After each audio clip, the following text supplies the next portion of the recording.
¿Cómo están, chicos? ¿Cómo les va? Muy buenos días con todos. ¿Cómo han pasado? Buenos días. Dicen buenos días, ¿cómo está?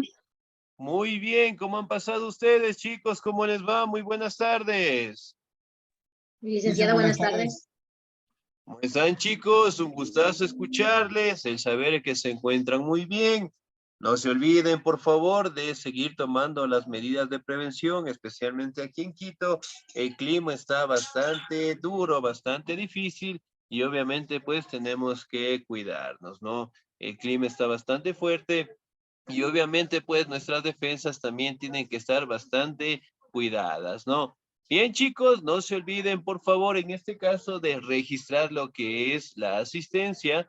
Estamos cerca de 50 personas y solamente 25 han registrado la asistencia. Así que, por favor, no nos olvidemos, ¿sí? Muy bien, vamos a seguir avanzando, por favor, en el contenido de la plataforma y el siguiente tema que nosotros vamos a revisar es acerca de la crisis de los 80 en Latinoamérica, ¿no? En donde básicamente se establecieron lo que son nuevas normativas económicas, en donde básicamente afectó lo que es la economía de la población en general, hablando de países de América Central y de América del Sur también, ¿no? ¿Me ayuda, por favor, en la lectura el señor o la señorita? ¿Me ayuda, por favor, el señor Galo Martínez? Licenciado, muy buenas tardes. Muy buenas tardes, por favor. Crisis en los 80 en Latinoamérica. A finales de los 70, los países latinoamericanos también llegaron a desarrollar una importante diversificación de sus mercados. En 1975, las economías de mercados más desarrollados eran el destino del 65% de las exportaciones de la región, del 80% de sus minerales y del 72% de exportaciones de energéticos. 10 años más tarde, los números en porcentaje eran de 54.65 y 71% respectivamente. Entre las naciones desarrolladas, Japón emergió como uno de los principales nuevos clientes para los minerales, especialmente cobre, hierro y bauxita de Latinoamérica. El declive en importancia del peso de los países más desarrollados como mercados concentrados de destino de las exportaciones de la región contrastó con la ampliación de nuevos mercados demandantes en la ex Unión Soviética, Europea del Este y otras naciones en desarrollo, especialmente en Asia. En términos de la composición de los productos primarios objetos de exportación desde 1960, la característica más notoria fue el rápido crecimiento de la línea de energéticos, lo que se debió básicamente a la consolidación de México y de Venezuela, y hasta cierto punto como las principales exportadores petroleros de América Latina. La proporción de exportación debida a los energéticos casi se duplicó entre 1970, 26%, y 1980, 48%. No obstante, las exportaciones de productos del sector primario por parte de la región continuará manteniendo un bajo nivel de valor agregado.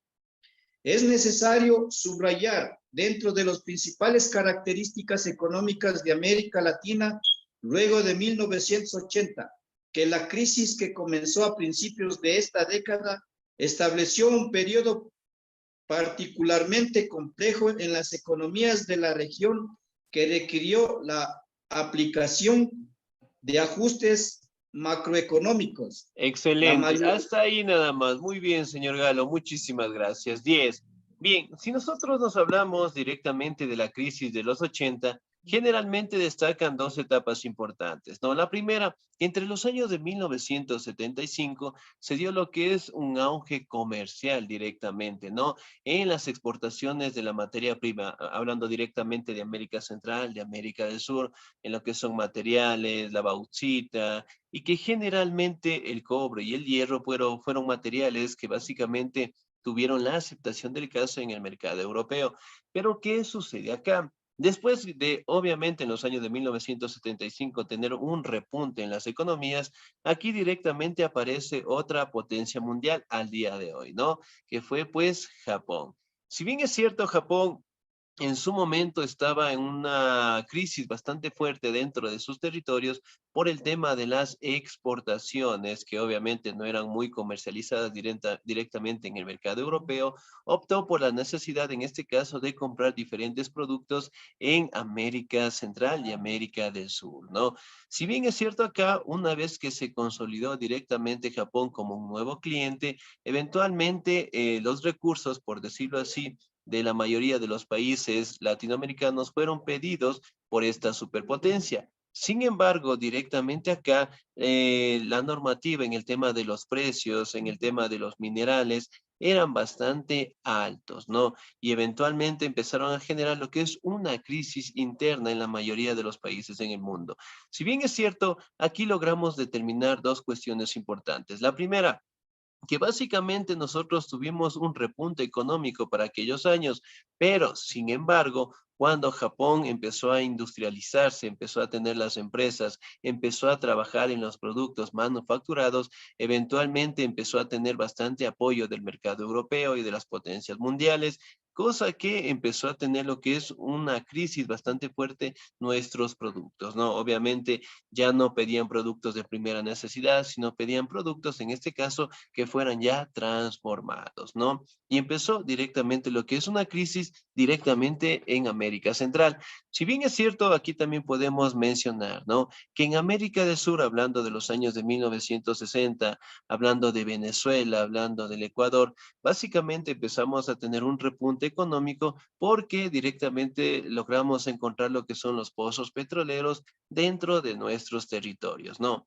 Que si bien es cierto, dentro de esos inicios logramos tener bastante aceptación en el mercado europeo, en el mercado directamente en Estados Unidos, y obviamente pues empezamos a negociar directamente ese tipo de exportaciones, ¿no? Sin embargo, acá podemos mencionar que en sus primeros meses de exportaciones, pues nos fue muy bien. Sin embargo, al aparecer lo que son nuevos países, el determinar directamente el uso del petróleo sea más puro, sea más comerciable, por decirlo así, porque existen niveles en los cuales se logra determinar qué petróleo es más puro y obviamente tiene el más valor. Y obviamente aquí aparece lo que es Venezuela, aparecen más países y obviamente pues el declive directamente de la economía en el Ecuador también decayó, ¿no? ¿Por qué? Porque obviamente Venezuela empezó a vender el petróleo más puro, por decirlo así, y obviamente la aceptación del mercado europeo fue muy fuerte para estos países, ¿no? Sin embargo, aquí también podemos mencionar que el neoliberalismo, el inicio básicamente de este modelo económico, se dieron básicamente en estos años. Porque ahora, cuando hablamos directamente el neoliberalismo, nos enfocamos directamente en los recursos, en los ingresos que son destinados directamente a las empresas, a los talleres, a los gremios, por decirlo así, de empresarios, en donde básicamente todos los ingresos deberían ser para esas empresas y no directamente para la educación, para la salud, para la vivienda, para los artículos de primera necesidad y no la población en general, ¿no? Entonces, aquí empiezan a darse lo que son los primeros enfrentamientos directamente por no establecer lo que es un modelo económico que al día de hoy el neoliberalismo busca enfocarse directamente en la mayoría de los países, tanto en América Central como América del Sur, ¿no? Si bien es cierto, al día de hoy, tanto en América Latina, no se establece un modelo económico bastante viable, por decirlo así, para que todos tengan el beneficio del caso, ¿no? Que si bien es cierto, el sector empresarial obviamente aporta y está de acuerdo que este modelo económico se imparta, porque obviamente va a ganar los recursos necesarios. Sin embargo, aquí en estos años, básicamente los recursos energéticos eran los más exportados. Y obviamente cuando aparecieron en países europeos, Francia, Alemania, España, algunos productos más, realmente nuestra exportación también decayó, ¿no? Muy bien. Ahora vamos a hablar directamente de las características económicas. ¿Me ayuda, por favor, en la lectura? El señor o la señorita ¿Me ayuda, por favor, el señor Renato Silva? ¿Estamos ahí? Listo, buenos días. Disculpe, estoy de turno. No le puedo ayudar ahorita. Listo, muy Disculpe, bien. Cuando estén laborando, por favor, no se olviden de escribir en el chat si están laborando o no, ¿sí? Muy bien. Ahora, ¿me ayuda, por favor, el señor Eduardo Naranjo? Buenos días, licenciado. Buenos días, por favor. Características económicas. Claro que sí, licenciado. Dice, características económicas.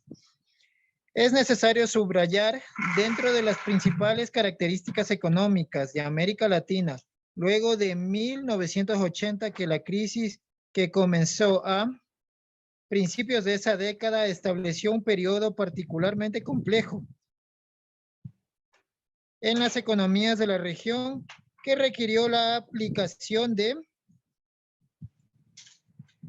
ajustes macroeconómicos. La mayoría de los países latinoamericanos se vio forzada a llevar a cabo dichos ajustes con el propósito de crear mayor estabilidad macroeconómica, lo que a su vez permitiría una mejor inserción en el mercado internacional y un crecimiento económico sostenible.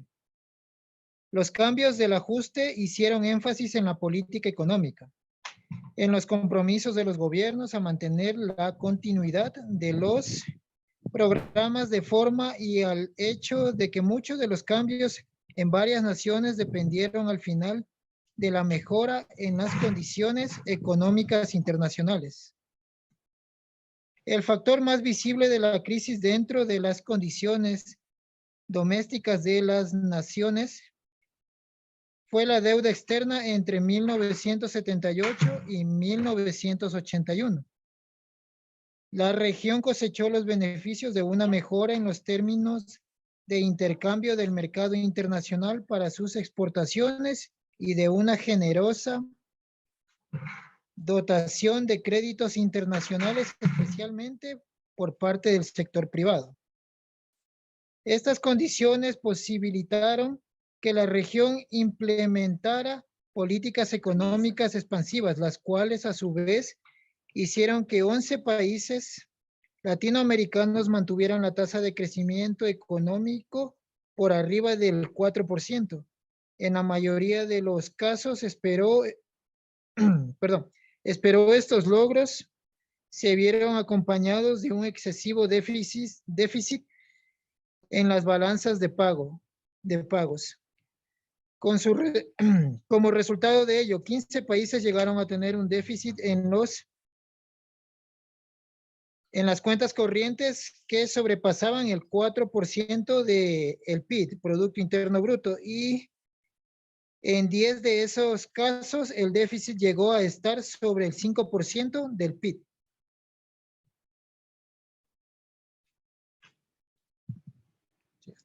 Excelente, muy bien, señor, muchísimas gracias. No, si bien es cierto, aquí podemos determinar lo que es el PIB. ¿Qué es el PIB? ¿Me ayudan? ¿Se acuerdan un poquito qué será el PIB? El Producto Interno Bruto. Excelente, ¿qué es el Producto Interno Bruto? Es todo aquello que produce el país. Excelente, muy bien. Ahora, si nosotros hablamos directamente acerca del PIB, generalmente nosotros acá destacamos paulatinamente lo que son los ingresos. Por ejemplo, en el caso de Ecuador, ¿qué tipo de productos nosotros exportamos al mundo? Petróleo, el banano, cacao. El camarón también. Excelente, muy bien. El La petróleo, minería. el cacao, excelente, muy bien. ¿Cuál es el producto que al día de hoy todavía se sigue exportando? El banano y el camarón. Cacao. Excelente, muy bien. Más o menos, ya, Plátano, más o menos. ¿Me ayudan, por favor? ¿En cuánto estará directamente la caja de plata? 17 a 20 dólares. Un plátano en Estados Unidos 17 vale a 20 dólares. Muy bien.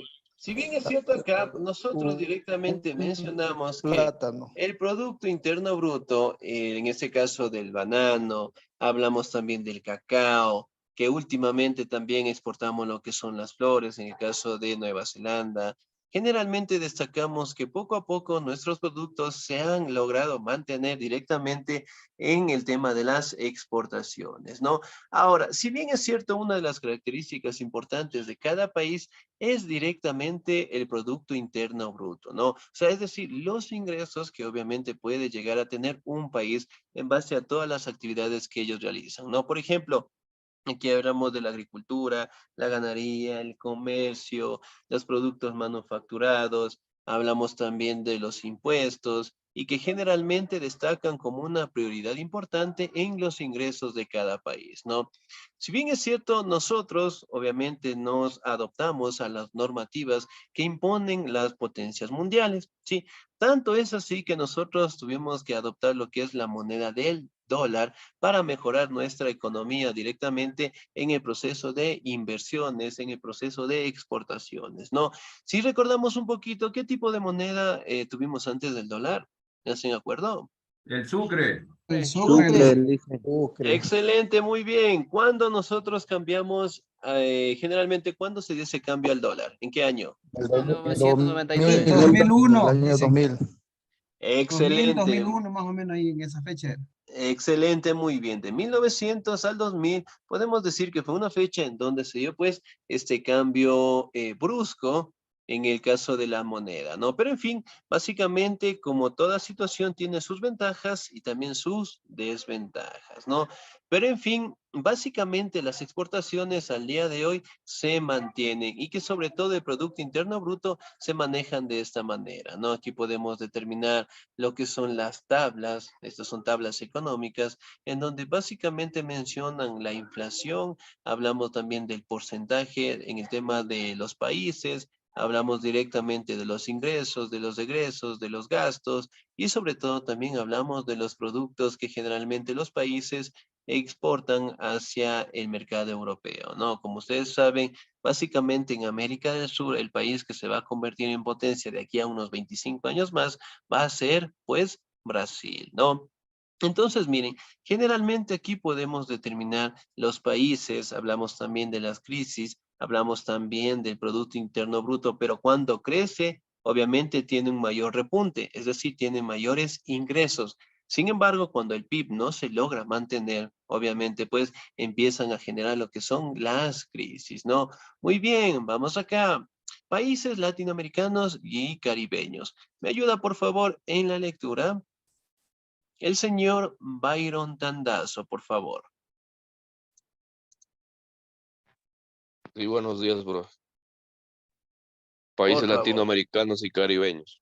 Para 1982, casi todos los países latinoamericanos y caribeños habían sido afectados por lo más profundo del prolongado recesión económica de los últimos 50 años. Aunque fuerzas externas fueron determinantes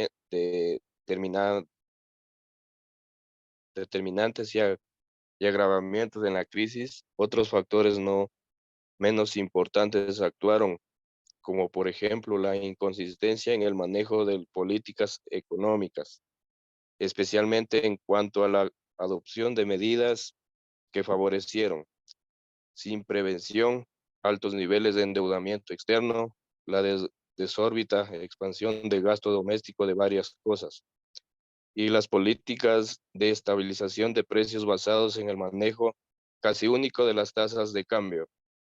A esos aspectos se debe agregarse que los correspondientes a los métodos de liberación financiera, los cuales mantuvieron las tasas de interés muy altas durante los prolongados periodos de tiempo, afectando de esta manera la formación del capital de inversión directa en los países. Listo, profe.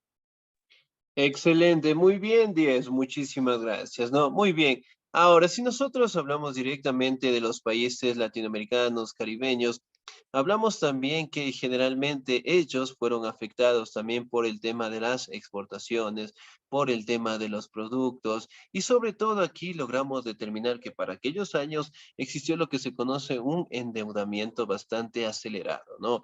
Tanto de los países de América Central como los países de América del Sur, ¿no? Y obviamente cuando nosotros pedimos un crédito, ¿qué sucede cuando nosotros pedimos un crédito? ¿Qué pasa ahí? No, nos tienen, a través de que pedimos el crédito, nos los dan, pero también nos cobran intereses, dicen. Excelente, muy bien. Ahora, si por ejemplo, digamos, ya por ejemplo, digamos en el caso, ya individualmente hablando de nosotros, me pongo por un ejemplo, digamos, yo necesito un crédito de unos $8,000, ya, por darles un ejemplo. Si yo directamente voy al banco, ¿cuánto más o menos me cobraría de interés? El 14 El o el 12%, 20%. pero también le piden que tenga algo en que evaluarse. Digamos, tiene que dejar algo en prenda porque no le van a dar así porque así le dicen. Siempre No, tiene- pero Dejarnos no tener garantía. últimamente ya no Excelente, piden garantía, Lisa. Ya no piden excelente, garantía ya. La muy capacidad de bien, pago. ¿Qué empresa trabaja? La excelente, capacidad de muy pago también es bien. importante. La capacidad de pago, excelente, muy bien. Bien, por ponerme el ejemplo yo, ¿no? Ahora, si ponemos en el caso de los países, es básicamente lo mismo que ustedes acaban de mencionar. ¿Cómo van a pagar? ¿Cuál es la garantía del caso para yo obviamente prestar el dinero? ¿Cómo me lo van a devolver? ¿Cuál es el interés que yo voy a ganar? Sí, y obviamente si no tengo el dinero, ¿cómo ustedes en este caso lo van a reponer? Entonces, miren, básicamente acá, esas son normativas que la mayoría de los países europeos imparten a los países que están en vías de desarrollo, ¿no? Es decir, yo te doy un crédito, necesitas $100,000, muy bien, ahora en ese caso yo te voy a cobrar el interés que básicamente podría ser, digamos, del 100%, $100,000 más. Entonces, miren, eso se genera a base de un endeudamiento, por decirlo así, excesivo y que a la larga obviamente tenemos que seguir pagando. Sí, a pesar en este caso que la deuda puede ir de 20, 30 años atrás, pagando de millones en millones y obviamente para saldar las deudas, ¿no? Al día de hoy, la mayoría de los países en el mundo, especialmente los países de América Central y América del Sur, todavía cuentan con deudas con las potencias mundiales. En el caso de Estados Unidos, de Alemania, de Francia, y que generalmente sacan su economía directamente de los intereses de las exportaciones, de los impuestos, y que día con día generalmente eso no permite un crecimiento equitativo en los países, en este caso en vías de desarrollo, ¿no? Entonces, ahora, si nosotros básicamente hablamos de la capacidad de endeudamiento, cuando un país no tiene el dinero necesario, obviamente para pagar una deuda, el país, en este caso potencia, puede obtenerlo de diferente manera, como fue en el caso de obtener recursos, obtener lo que son sitios estratégicos, o en el mejor de los casos, poner directamente sus empresas dentro de esos territorios, ¿no? Cosa que en este caso afecta a la población en general. ¿Por qué? Porque perdón, que sacan los recursos directamente de esos países, el dinero que obviamente es ingresado por ese producto generalmente no es dividido equitativamente y la mayoría de las empresas extranjeras se van llevando todo y al Estado, en este caso de algún país, obviamente solamente le dan el 10 o el 20%, nada más. Entonces, miren, era una forma o una estrategia que generalmente manejan las potencias mundiales. Y obviamente el sector más perjudicado es directamente la población en general, ¿no?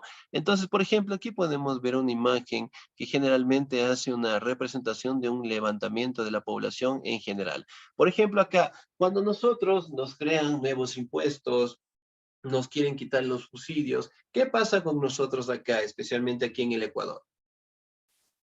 Hacemos Comienzan a huelgas, hacer protestas. Protestas, licenciar. Hacer marchas. Bueno, las personas que hacen normalmente protestas, digamos así, son los los indígenas, hacen protestas por lo que no haya esto. Excelente, muy bien. Entonces, No, para poner un ejemplo, sí, para poner no, un ejemplo, nosotros básicamente establecemos, ¿no? Que si, por ejemplo, el día de mañana nos dice el presidente, el día de mañana vamos a poner impuestos a aquellas personas que tienen más de 2 carros, ya por darles un ejemplo. Obviamente, el tema del impuesto ya es bastante grave, ¿no? Porque obviamente al no tener nosotros lo que es una calidad de vida estable, al no tener un sueldo básico que supere la canasta básica, eso obviamente nos afecta al bolsillo a la gran mayoría, ¿no? Por ejemplo, la canasta básica, más o menos, ¿en cuánto está? $700. Muy bien, el sueldo básico, ¿cuánto es? 425. 425. 425. Para llegar más o menos a $700, ¿cuánto nos faltaría? 275. 175. Excelente, muy bien. Entonces, básicamente se considera una potencia mundial cuando nuestro sueldo supere la canasta básica. Entonces, miren, nosotros hacemos malabares directamente con nuestro sueldo para tratar de tener una buena calidad de vida, el tratar directamente de solventar todas nuestras necesidades y obviamente acá establecer lo que es una forma de administración bastante buena, por decirlo así, porque obviamente nosotros al tener una canasta básica bastante alta, obviamente con los 425 realmente no nos permite pues sobrevivir. Entonces miren, esto directamente afecta con los impuestos, con las deudas que nosotros podamos llegar a tener con los países potencia, ¿no? Muy bien, la Segunda Guerra Mundial, un dato importante. ¿Me ayuda, por favor, en la lectura la señorita Verónica Rosero? ¿Estamos ahí?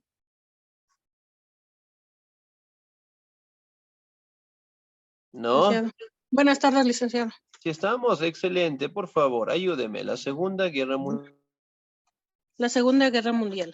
En términos de empleo, resultó evidente que luego de la Segunda Guerra Mundial latinoamericana alcanzó aceptables niveles de crecimiento que se tradujeron en crecimiento ocupacional, con todas de acuerdo, aumentó que llegaron incluso a cifrar 2.5% anual.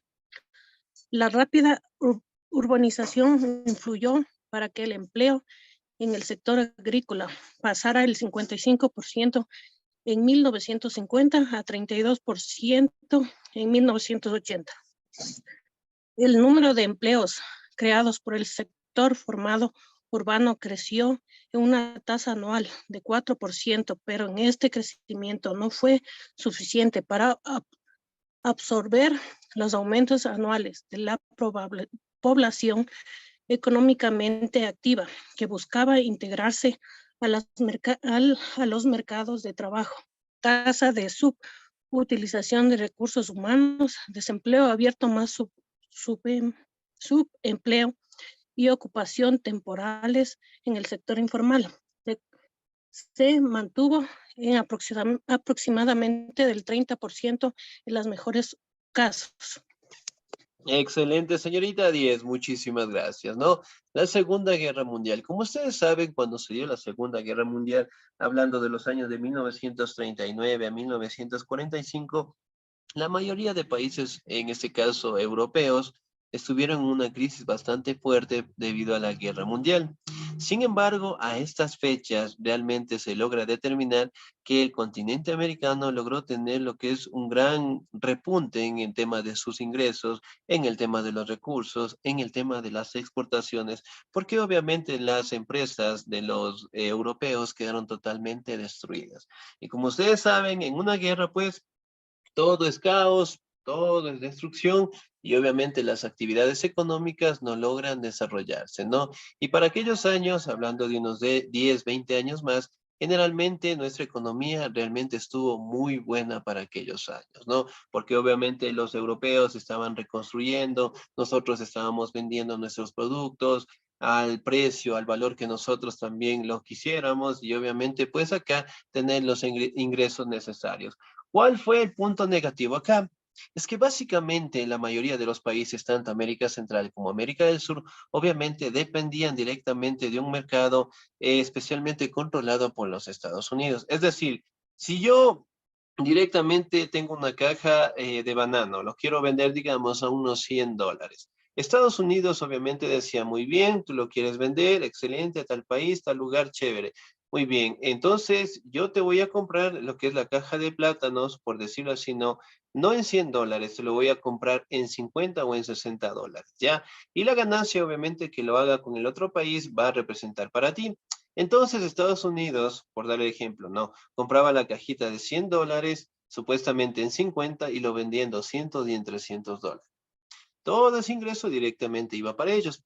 Y obviamente, pues, el ingreso que al país le correspondía por ley, obviamente no lo tenía. Sí, ese fue el punto de desventaja, en donde básicamente no se logró tener lo que es una economía superior a la que nosotros estábamos empezando a tener después de la Segunda Guerra Mundial, ¿no? Y como ustedes saben, después de la Segunda Guerra Mundial, 20, 30 años después, la economía de los europeos lograron desarrollarse y al día de hoy son consideradas, pues, potencias mundiales, ¿no? Mientras tanto, nosotros obviamente no tenemos una buena distribución de nuestros recursos, existe bastante corrupción, no tenemos normativas establecidas, nuestros productos no son acogidos directamente de la mejor manera y obviamente pues nuestra deuda sigue creciendo con esas potencias europeas, ¿no? Esperemos que en algún momento se logre aplicar un modelo económico que logre establecer una actividad buena, por decirlo así, para la población en general, en donde básicamente nuestro sueldo supere pues a la canasta básica.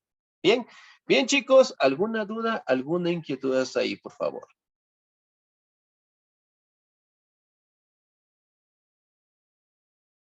Sí, ¿no? ¿Me confirmas? Licenciado, buenos días, le saluda el señor García. Sí, dígame. ¿En qué página del módulo estamos, Licen? Lo que pasa es que la semana pasada no pude asistir a clase. Estamos en la 69 ahorita. A ver, estamos en la 68, de la 69 para atrás, hasta la 64 más o menos. Excelente, muy bien. Vamos a revisar en este momento, pues, nuestro portafolio, ¿no? Muy bien. Regálenme un segundito. Ya les comparto pantalla, por favor.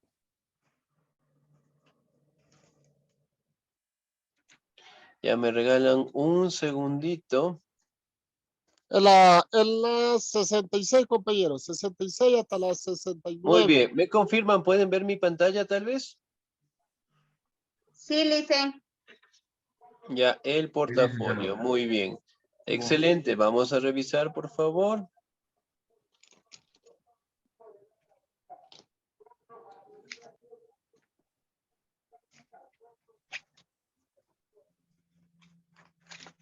Muy bien, estamos acá. Excelente. Taller del 4, que me imagino debe estar terminado. Muy bien, las escuelas económicas, que también debe estar terminado. Nos vamos directamente acá.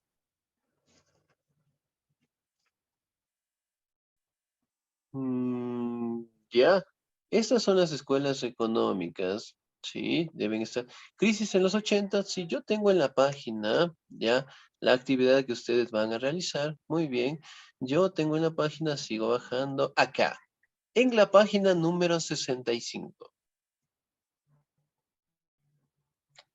Excelente, muy bien. Vamos a completar las preguntas, bueno, hasta que sea nuestro tiempo, ¿no? Porque la profe ya sabe, está golpeando la puerta. Muy bien. Taller número 2, nos ubicamos. En mi caso, yo tengo en la página 65. ¿En qué página tienen ustedes, por favor? Página 70, licenciado. Página 70, muy bien, nos ubicamos, por favor, respondemos. Primera pregunta. La característica más notoria de este acontecimiento fue el rápido crecimiento de la línea de energéticos, lo que se debió básicamente a la consolidación de México, de Venezuela y hasta cierto punto de Ecuador, como los principales exportadores petroleros de América Latina. Selecciona el acontecimiento que se describió anteriormente. Opción A, crisis de los 70, opción B, crisis de los 80, opción C, feriado bancario, o la opción D, el efecto tequila. Crisis de los 80, licenciado. Crisis de los 80. Muy bien. Opción B, crisis de los 80. Subrayamos con un color bonito. Opción 2. Complete la siguiente frase. Luego de la Segunda Guerra Mundial, Latinoamérica alcanzó aceptables niveles de crecimiento que se tradujeron en crecimiento de la mortalidad, el crecimiento ocupacional, el crecimiento de la natalidad o el crecimiento estudiantil. ¿Cuál será? Crecimiento ocupacional. Excelente, subrayamos con un color bonito. Vamos acá. Crecimiento, ¿qué dijo, compañero? Ocupacional, la B. 3. ¿Está o no de acuerdo en que en el Ecuador exista rendición de cuentas del presupuesto general del Estado? Explique el por qué. Bueno, esto ya es básicamente ya una opinión de cada uno de ustedes, en donde básicamente van a explicar esta pregunta, ¿no? ¿Ya? Muy bien, chicos, nos vamos a quedar ahí. Pasen un bonito día, se cuidan mucho. Dios me los bendiga siempre. Nos vemos el próximo sábado. Cuídense mucho. Igualmente, dicen que pase bien. Pase bien.